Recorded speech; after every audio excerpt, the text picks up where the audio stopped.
Alive and Well STL is a presentation of the St. Louis Regional Health Commission and Rare Gem Productions to build a healthier St. Louis. Power up with the positive. Learn more at oneraregem.com. That's ONERAREGEM.com. The Regional Health Commission works in partnership with regional health sector advocates and stakeholders to improve healthcare access, reduce health disparities, and improve health outcomes for the uninsured and the underinsured in St. Louis City and County. Alive and Well, STL. There's an African proverb that reads, "It takes a village to raise a child." Well, take that a step further. It takes a village to build the village. And with Alive and Well STL, we have an opportunity for individuals to get involved and collaborate on a community-wide basis to continue the Alive and Well STL conversation in their neighborhood, organizations, work, and faith communities. When I look back, I didn't know what trauma was then, but looking at it from a trauma lens now, I can see that I've worked with a lot of people that have been impacted by trauma. If I can take this information and start to shift the general perspective of yoga teachers and the way that they show up in their classrooms, it's going to make a big impact in creating safe spaces for people to come and heal. This is producer Jade Harrell. We'll be right back. Holidays can be happy, but some folks are having a tough time right now, even with all the joy that's in the air. While this may be a jolly time, it still could be stressful. Take 5 to check on somebody that may not be feeling so merry right now. They deserve to be alive and well. You could make a big difference for them just by taking the time to listen. It helps when someone cares to understand. Everybody should be alive and well. Find more ways to take 5. Go to aliveandwellstl.com. Alive and Well STL. Meet the ambassadors. Hello, my name is Robert White III. I am a trained ambassador with the Alive and Well initiative. I went through the training process probably about 3 or 4 months ago, and I've been on board ever since then. I am also an ambassador. I'm Elle Potter. I'm the founder of Yoga Buzz. Yoga Buzz. I think it's been over a year now, actually, that I've been an ambassador with Alive and Well. And I was sitting here trying to remember while you were talking how I learned about Alive and Well, and I can't remember at this point. I don't know if somebody brought it to me or if I found it on the internet. Right. So did you initiate a call once you discovered? Yes, I did. I saw that they were looking for ambassadors early on in what they were doing and knew that I wanted to be a part of that conversation. So I reached out and applied to be an ambassador and then started showing up to meetings. Sure. What attracted you to the project? Now that I look back on it, I have approximately 18 years of experience working in the nonprofit sector, everything from social services to higher education, K-12 education, social work.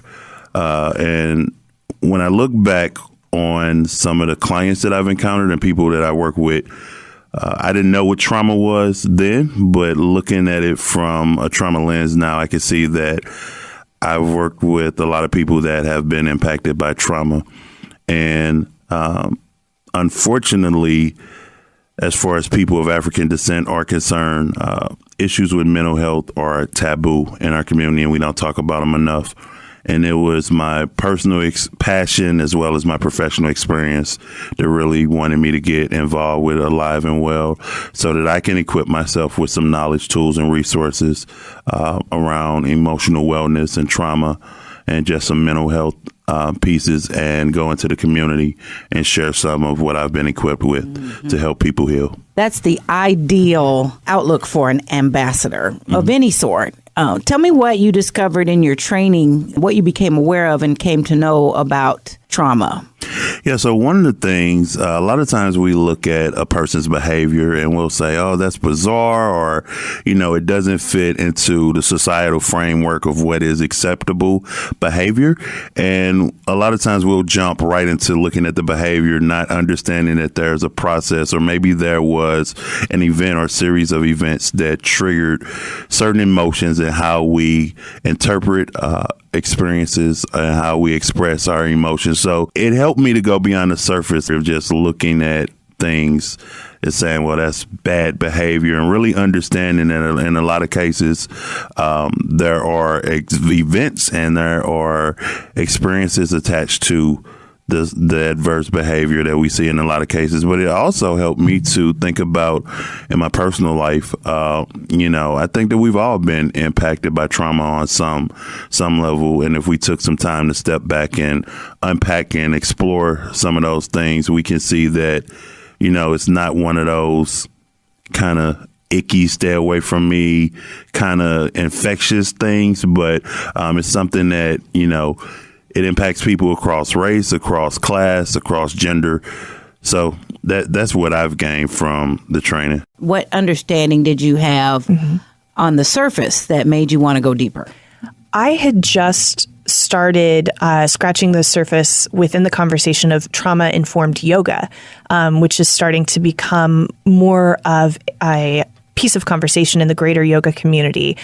And understanding my relationship within yoga and the things that I experienced as a student or as a teacher within a studio or with working with mentors and such that left me feeling really unsettled and uncomfortable, and realizing that a lot of things that were happening were not trauma-informed behaviors that was being modeled to me, and the way that it was really triggering me and bringing up stuff that I didn't realize was being brought up. So for our listeners that are learning and discovering more about Alive and Well and trauma and toxic stress, would you mind painting the picture of trauma-informed yoga and what that looked like in your setting? Definitely.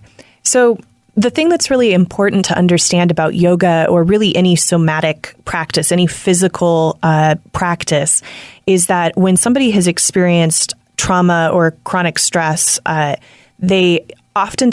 we become disembodied. So we move away from the physical as a way to really protect ourself and our central nervous system from experiencing intense pain or memories that live within the tissues. And so when a student comes to yoga and starts to develop this connection, because yoga means union, right? It's a connection of mind and body, or breath and body. And so a student comes in after a period of time where they may have been disconnected from their body. They re-engage in a relationship with their body through the practice, and then stuff comes up. And so as a yoga teacher, it's important to understand what that might look like, how that might impact a student, and to, through the way that we lead, do everything that we can to be aware of that so that we're really actively working to avoid re-traumatization. Mm-hmm. So in both of your cases, it would seem that you stepped out of your fundamental role in your occupations because the stuff that comes up becomes a part of your service. Mm-hmm. Didn't have to be, not a mandate or requirement.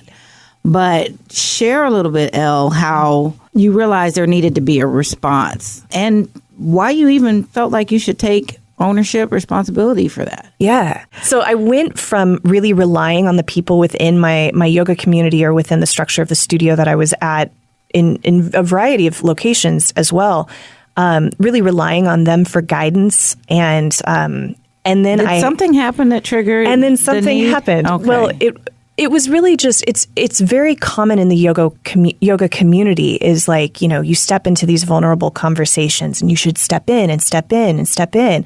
But when the person who's really encouraging and pushing you to step in has training as a yoga teacher, period, that's when things get really tricky, especially when that person is also in the role of a mentor or of a boss or a manager. And that's really not just in yoga, but anywhere.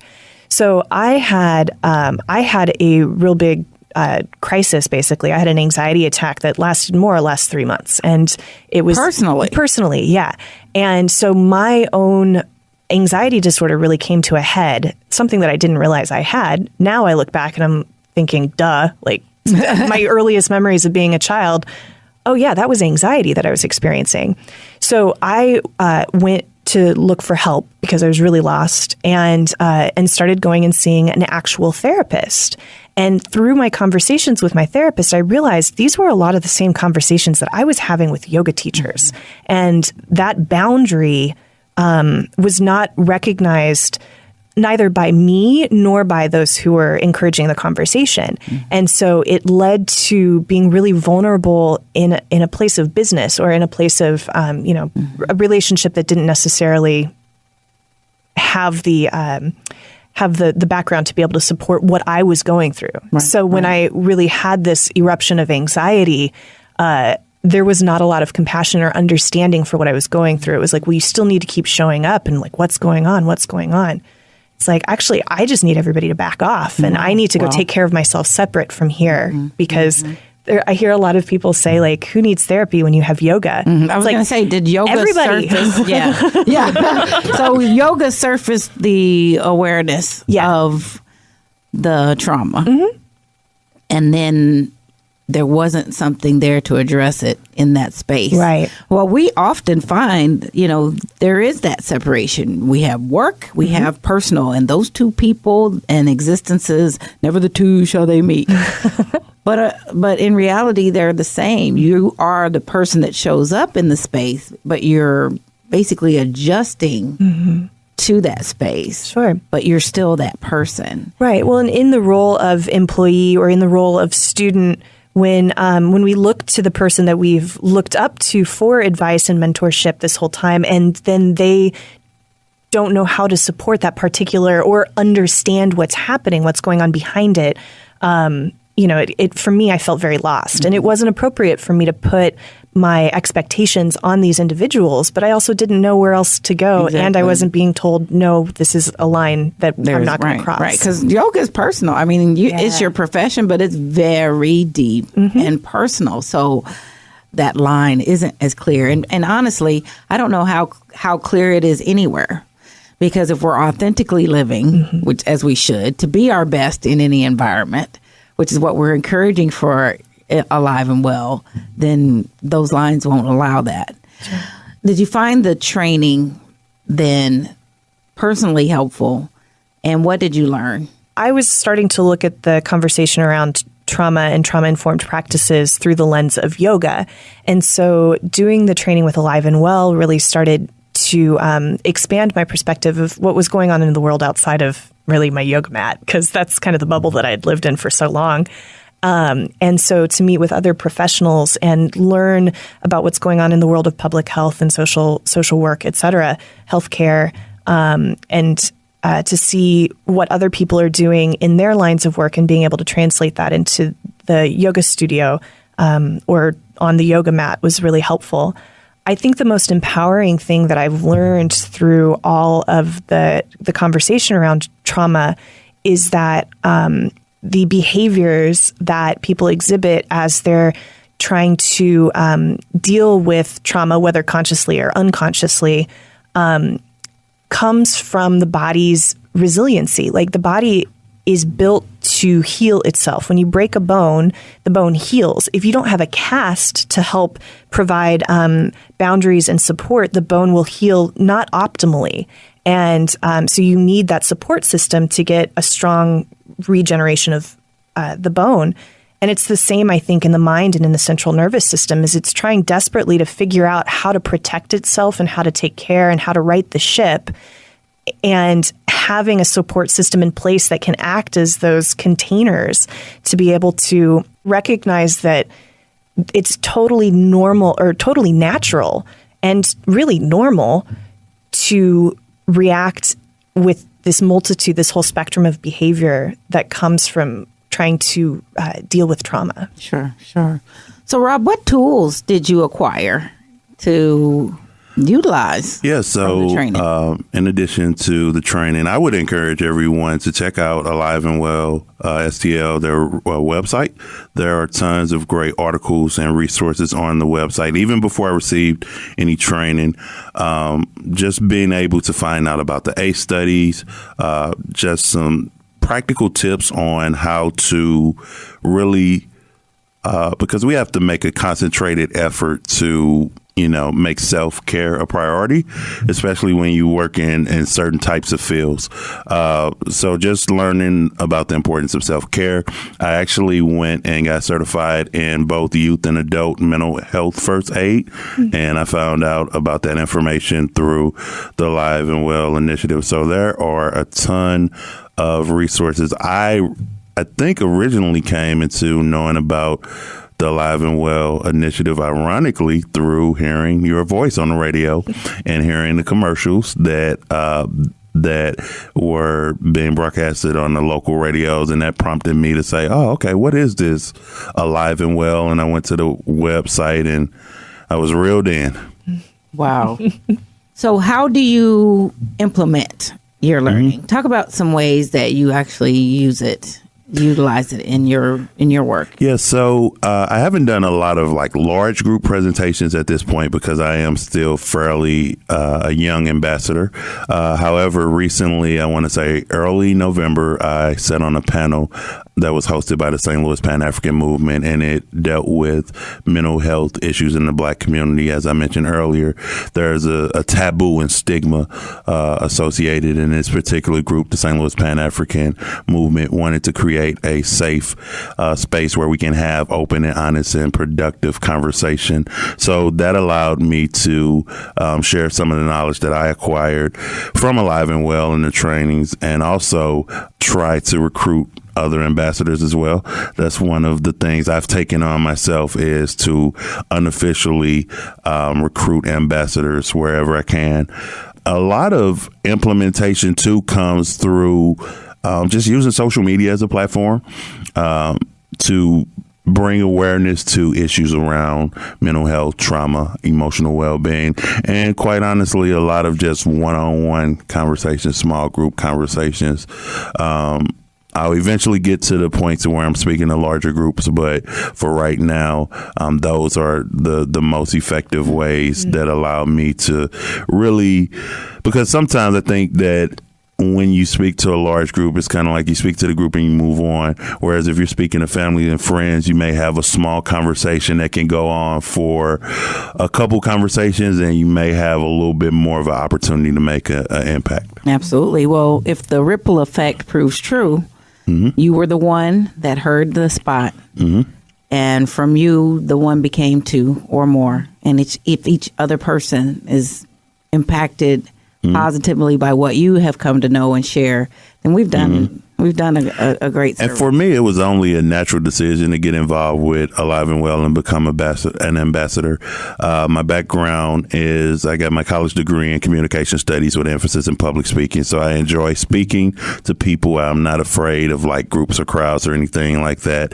And then with my experience in the nonprofit sector and I've worked with every population from 5 to probably about 65. So I have a wide array of experience, worked with in the school setting, elementary, high school, to all the way up to senior citizens, people that have been incarcerated. So it's allowed me to see people in a lot of different walks of life. And it's also provided me with an opportunity to meet people where they are, but to challenge them to go beyond that and see that it's possible for them to go beyond that. And sometimes just acknowledging and starting to work that process to kind of work through some of that trauma is a big part of that. How are you different personally post Alive and Well?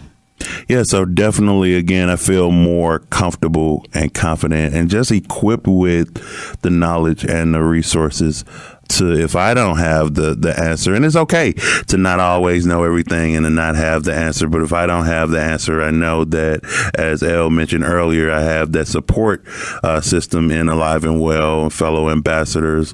I have access to resources, information. They're always doing continuous ongoing trainings. They're always providing opportunities for us to really go into the community and to share with the community to what we've gained from the training. So each and every opportunity that I have to interact with the Alive and Well staff, another ambassador, and the community at large helps me to become a better person, but also helps me to work through some personal things on my end. And that's what it's done for me as well. I see where it's manifested and has created and opened up greater opportunities and potential that I didn't realize existed. That's the cool part. We get a whole lot back out of the deal, right? So, Elle, we often encourage people to do things and implement things like yoga as their self-care. So it's pretty neat how this is full circle. Talk about how you implement and utilize the training, or what tools that you were given that now help you with the work that you do. I mean, it's very literally the presentation that we were trained to use to train others in the community. We just this year launched our 200-hour yoga teacher training program through Yoga Buzz. And so that is a very important part of what it is that we're including in that training. And so, you know, I have a group, we have 2 more weekends, and they're our second group this year. And by the end of 2016, we will have trained 50 people to become yoga teachers who understand the impact of trauma and how that might show up in a yoga practice. And I feel like that at least doubles the number of yoga teachers in St. Louis who understand really the impact of trauma. Because it was, I mean, I started teaching, I did my first teacher training in 2008. So it's been almost 9 years now. And the first time this was ever presented to me was maybe 3 years ago. And I was just like, what is this? You know? And so, and even then it didn't really sit with me. It was something to think about, but it wasn't until I had my own personal crisis experience that was just like, oh, wait a second. Who was that? I'm going to go back and look that up. You know, and something that I think is so important is to be able to provide individuals with resources and with practitioners, whether it's yoga or massage or any multitude of things that understand as well, because there's a lot of doctors and a lot of professionals that will tell their clients, you should do yoga. And then they go to a super hot yoga class and they think that that's the only yoga, or they go to a really slow restorative class and they think that that's the only yoga. And then they just never go back again because they go and have an experience that doesn't support their individual needs, when there's a whole flavor, there's just a whole bunch of flavors of yoga. So, you know, one of the things that we're doing with Yoga Buzz is working with right now a small group of individuals who are really committed to understanding the impact of trauma within and how it shows up in yoga, to create basically support and resources for teachers who want to become trauma informed in what they're doing, so that we have then a network that follows, you know, a list of guidelines and adheres to mission and works in integrity with these guidelines, so that when professionals are encouraging students to go take a class and they have then a list of teachers that they know are following, they know their education. That sentence fizzled especially out. if there's reason. Right. I'm so excited that I'm just like, was that just one sentence? Right. I don't know. It regenerates on all sides. Right. So for the professionals that send them, and then in turn for us to receive and respond appropriately. And I love that, going back to that individual and that self-care piece and making that a point of awareness. What would be your hope and benefit for the community by having become an ambassador for Live and Well STL? We've been talking about the ripple effect, right? And I generally, oftentimes in my life, have felt like I have to do all of the things. But what I'm realizing, especially through this teacher training right now, is to take a group of individuals who have different backgrounds professionally and personally. And this teacher training group this fall is one of the most diverse groups of people I've ever seen come together for a yoga class in St. Louis, let alone a training. And so to have all those different backgrounds and perspectives to go out into the world, I'm already seeing part of what they have to do is create like a community outreach program using yoga, and whether or not they ever actually implement it is up to them, but they have to do it if they want their certificate.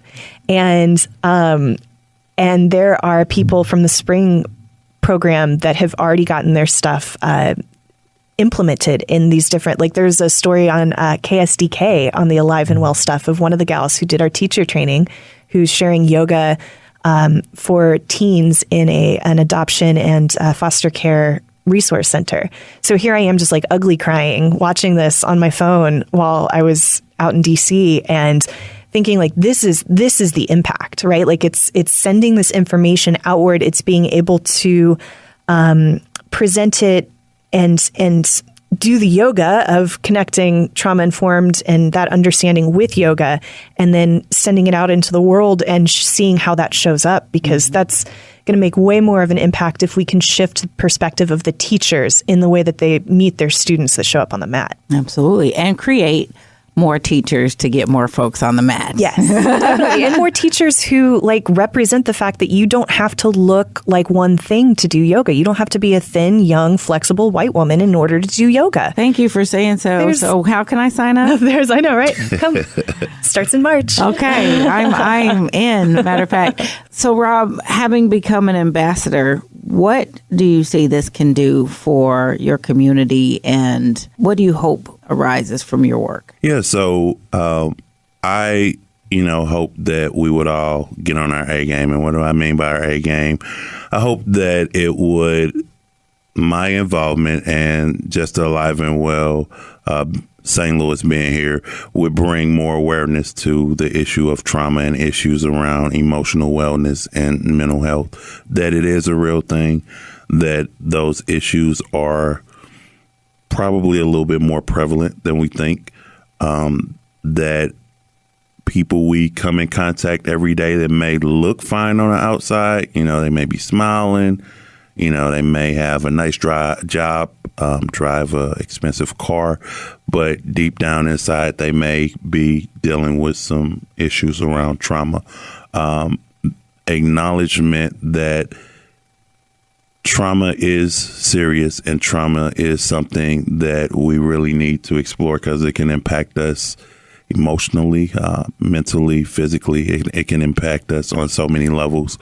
And I would just hope even, once we've come to a place of awareness and acknowledgement, that we'll come to a place of action. And that can look like a couple different things. People that have acknowledged that maybe they're dealing with some issues around trauma, seeking out professional help. I would hope that the community would become more aware and get involved. I would definitely encourage anyone that's listening to this podcast and that's thinking about becoming an ambassador. Is definitely a worthwhile opportunity, and it will be worth your time, energy, and efforts.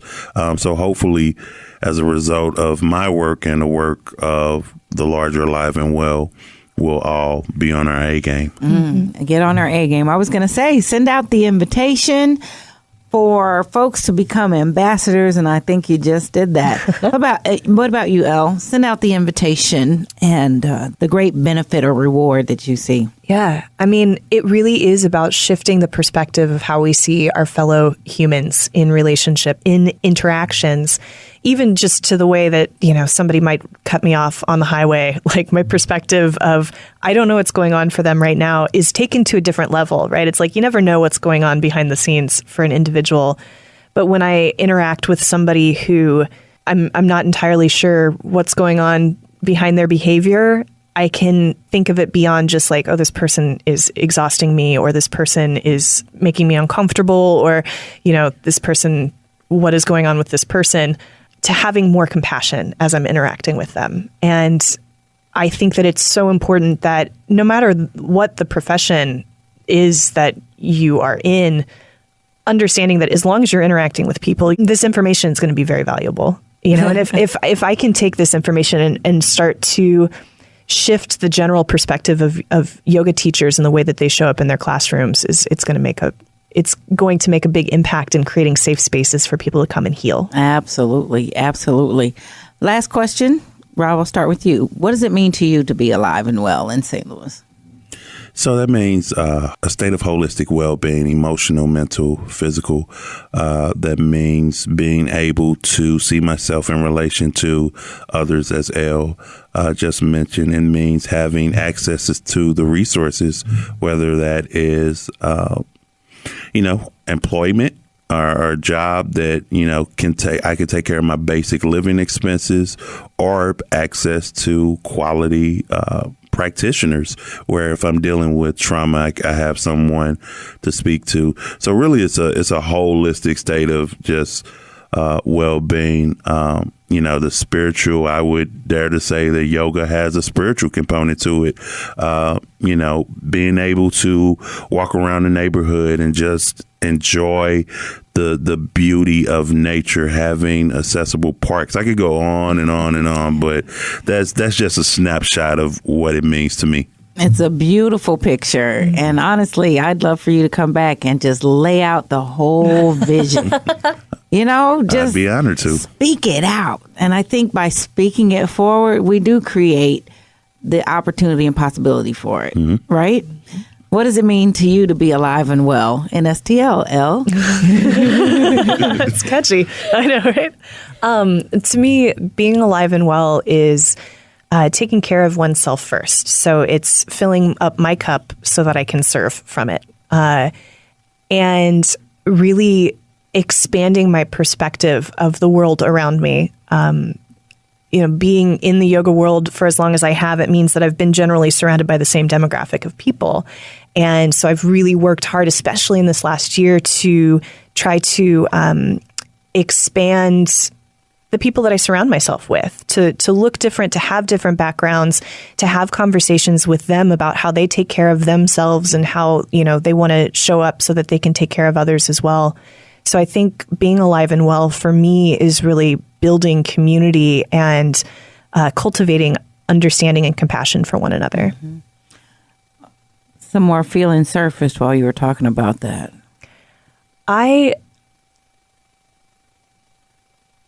There is such a need for representation in yoga and mindfulness in order to create equity.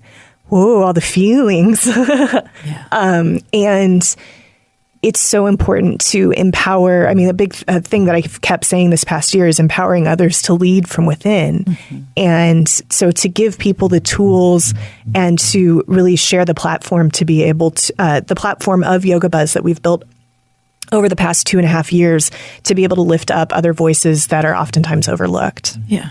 So it's a beautiful thing. Thanks. Yes. And I value it tremendously. Tell folks where they can get connected with you and find out more about Yoga Buzz. Sure. And or get some ambassadorship. Yeah. And encouragement. So for Yoga Buzz, we're at yogabuzz.org, and we're on Facebook, Twitter, and Instagram as Yoga Buzz. We are accepting applications for our next round of 200-hour teacher training program, which starts in March. And what else is going on? We do pop-up events around the city as fundraising and as awareness around yoga and mindfulness. So you can look at our schedule there. We have events that are free, and we have events that have tickets attached to them as well. So yeah. Awesome. Rob, tell folks where they can connect with you and learn from you and be a part of all the positive things that you're bringing to our community. I don't have like a website or anything like that. I'm just an individual person that wants to make a small impact. However, I would direct people again to the Alive and Well St. Louis website. There are tons of great resources on there. And I would like to recommend a book specifically for people of African descent. I became aware of the work of Dr. Joy DeGruy a couple years ago, and she deals with post-traumatic slave syndrome. It's something that we as a collective body of people have to deal with in addition to our own individual trauma. So I would definitely recommend taking a look at some of her work and her books as well.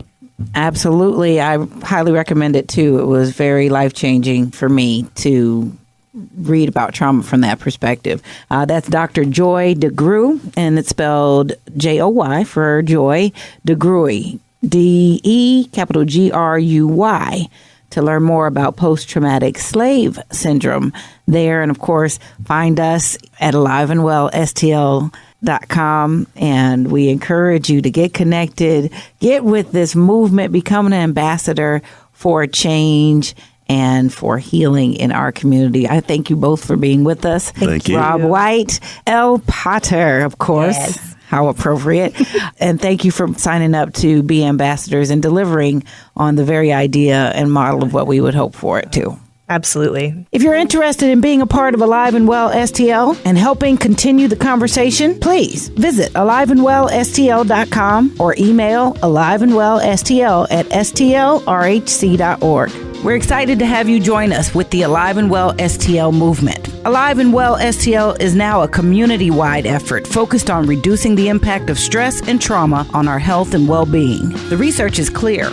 Stress and traumatic experiences are making many of us sick, and together are the leading cause of poor health outcomes. Take 5. Visit us at aliveandwellstl.com to find out where you are emotionally. Become an ambassador. Reach out and help build a supportive community. Learn resiliency skills. Get the help you need. Share your stories. Hear others. And learn more about stress and how it affects us. That's aliveandwellstl.com. Alive and Well STL is another positive production of Rare Gem Productions. Thanks for listening.